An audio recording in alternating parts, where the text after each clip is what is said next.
అంటే నువ్వు తిరుమలకి వెళ్ళొద్దని. ఎందుకంటే ఆవిడ ఫస్ట్ నుంచి కూడా ఆవిడ ఎప్పుడు తిరుమలకి రాలేదు.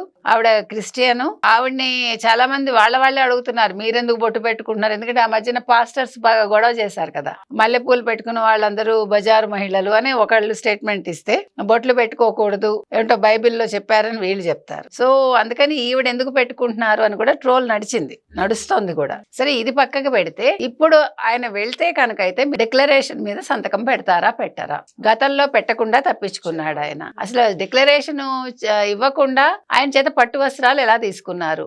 పండితులు అక్కడ ఉండే పురోహితులు కావచ్చు, లేకపోతే అక్కడ ఉండే ఆగమ శాస్త్ర పండితులు ఉంటారు కదా, వీళ్ళందరూ ఎలా ఒప్పుకున్నారు?